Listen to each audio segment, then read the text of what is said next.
Going live. You're live. I'm live. Hey, welcome to another episode of Chad's Beer Reviews. It's been a long time. I told you I was out of town for a week. And I did not do any beer review. I hardly even drank at all while I was up there. Anyway, this is a beer I got my last 𝗙𝗪 box.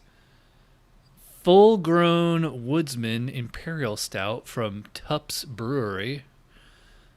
12.1 ABV. Imperial Stout brewed of maple syrup and aged on oak. Tupps Brewery. Where are these guys out of? Texas. Not sure what city, but I see the... Oh, this is sweet. On the back, it has the malts and hops. I don't know. It just says malt profile, body, roast, color, balance. More towards the sweet side. Wood, barley, maple syrup, and the great outdoors. Come on, dude. You were just focused.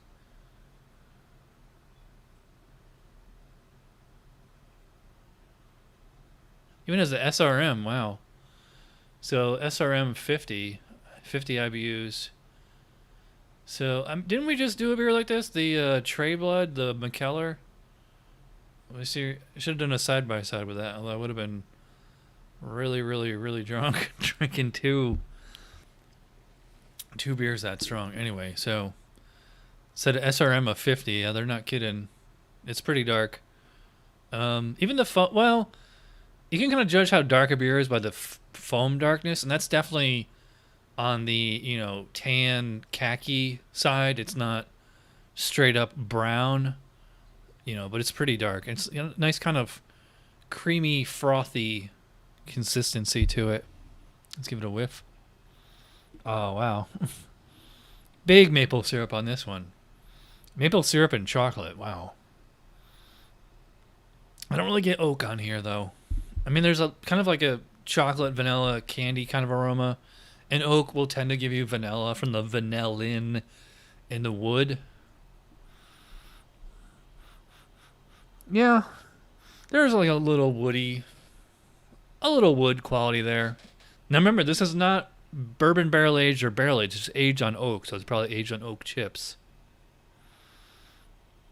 But yeah, it's big maple syrup on this one. Pretty sweet smelling. There's a roastiness in there that you don't tend to get from a lot of these Imperial Stouts. From, they make these. And again, I haven't even dived into this beer, but does it really need to be 12%? 9.5 tops once you get into double digits. Those are really hard beers to control. Although I will say, for 12% ABV, it is really clean alcohol in here. I am not smelling booze. No fusel, no rubbing alcohol or anything like that. So, looks good, smells good. Does it taste good? Let's find out. Cheers.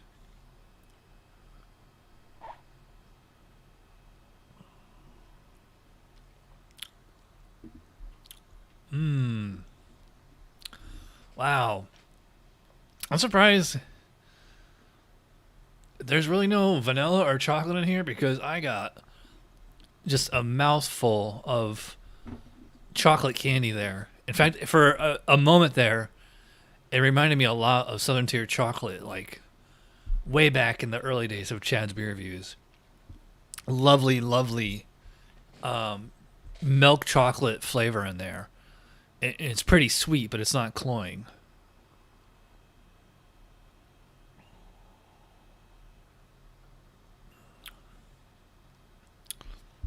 I get the roastiness on there. It's nice. I do get the alcohol.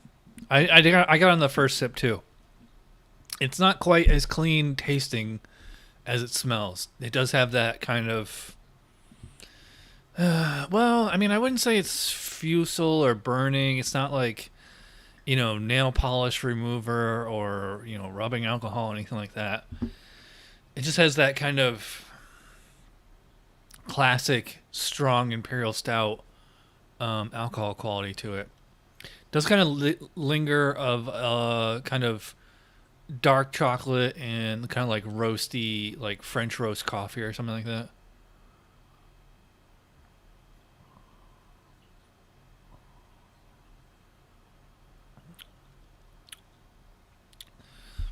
It's kind of a bummer is that chocolate and vanilla, that candy flavor that I got in the first sip, it kind of faded really quick. I think it's just getting over.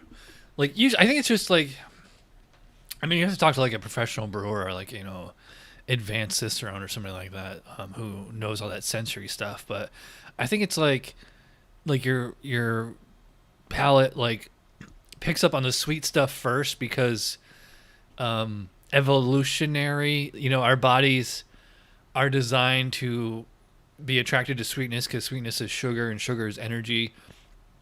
So you're going to grab, like, if you can taste that, you're going to get that first because it's what your body, for evolutionary reasons, like, that's what it craves.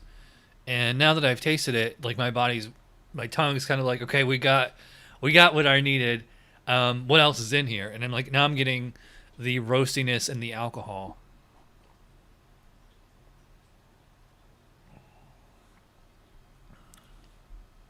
And speaking of evolutionary biology, I think I heard it on like Joe Rogan or Michael Malice, one of those guys.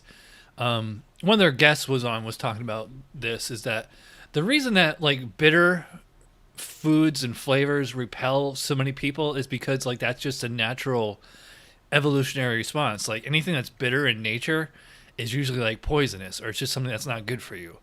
So I mean that's why IPA and even like coffee, because like coffee, like most like children will not drink coffee because it's so bitter, but as an adult you kind of acquire the taste for it. That's why I always like whenever I would do, I haven't done it in a long time, but whenever I did like beer dinners or book signings or something like that, I would kind of like tell people, I'm like, you like coffee? Yeah, well coffee is bitter. And like, yeah, but we put a lot of cream and sugar in it to sweeten it up.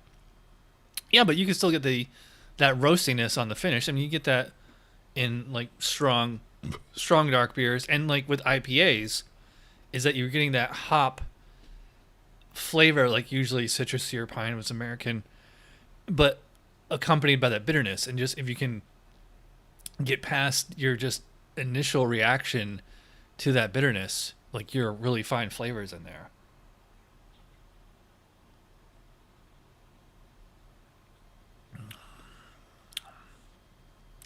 And it's funny, this beer, it was like sweet milk chocolate candy up front, and now it's kind of evolved into like more like dark chocolate.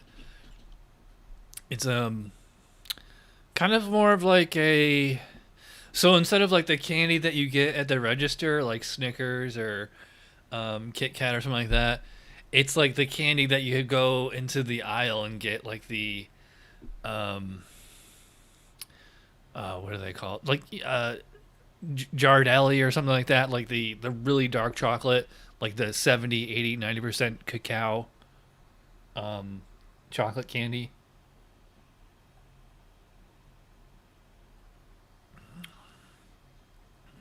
Mm.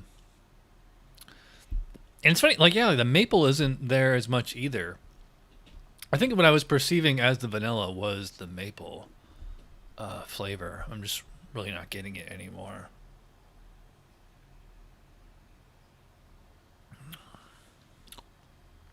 There is a little bit of a citrusy hop flavor in there. Again, it's not like they're saying it's only 50 IBU, so um, it's, well, I mean, I guess you could have 50 IBUs, like depending on what hop you use, but just it's probably not dry hop, let's say, but a lot of those really strong imperial stouts, like you go into it for the stouty quality, the chocolate, the coffee, the bourbon, but there's hops in there too, and like I like them when they're like the kind of super piney, dank, resiny hops. Miss those black IPAs.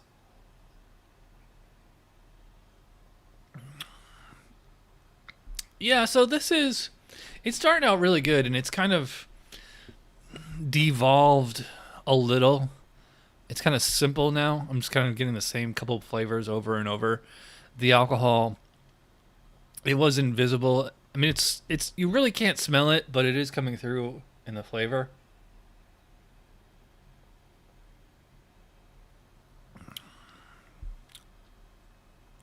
Mouthfeel is what you would expect. It's a pretty thick, chewy body. Texture fairly creamy.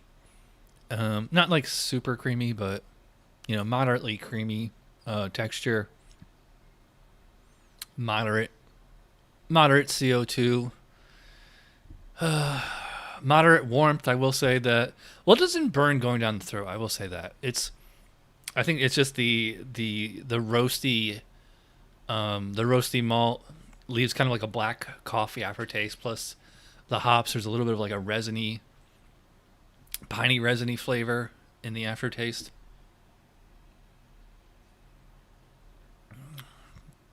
And the alcohol, it does linger. There's kind of like a black licorice flavor on here.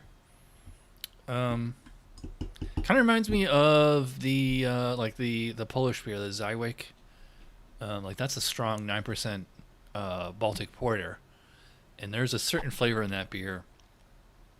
It's like you tend to get it. It's hard to describe. It's kind of like black licorice and like toffee and like roasted malt, and you tend to get it in a lot of like so-called Russian Imperial Stouts, and I'm getting that flavor profile here.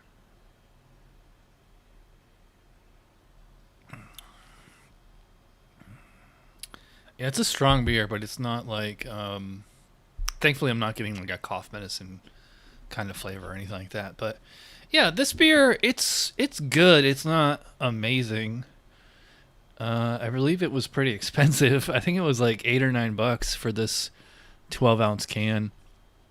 And I think they did do a bourbon barrel version of this, and I can't remember if I ordered that. I saw it on Tavour, and then I went to buy it. When the first time I saw it, I was like, I'll come back to this, and I went back to it, and it was sold out, I think. Let me see if it was in my last crate that just shipped. No, I missed it. Oh, that sucks. Yeah, I remember there was a bourbon barrel version of this, but I think it was like $12 for one can, and I just didn't really want to pay that much. But yeah, I think this would be better bourbon barrel aged. Then it'd be a Founder's CBS clone. So yeah, I mean this is a fine Imperial Stout. I think it's a little too strong. Again, like right when as I was going into the review, I was like, does it really need to be 12%? And no, this could be like 9.5 maybe. As far as score, I'd probably go 4 out of 5 on Untapped. Maybe 3.5, 3.75. We'll see. Like I said, it's good. It's not great. It's just a little too big for its own. It's just this big obese beer that doesn't really need to be. And like that maple faded real quick. I'm surprised. I know this is all right. So it was canned. It looks like it was January 12th of this year. So it's about 6 months old, which might explain the kind of mellow alcohol. So you trade like beers like this, like maple fades quick. So that's not true, because like I've had some aged versions of Founder's CBS. And if you let that sit for like 2-3 years, because like when it's fresh, that alcohol is like real strong. But when you let it age, it really mellows out, and like then you can actually really taste the maple and coffee and chocolate and all that stuff. So, man, I'm going really long. If you watch all of it again, you are awesome. Thanks for watching, and I will see you probably tomorrow.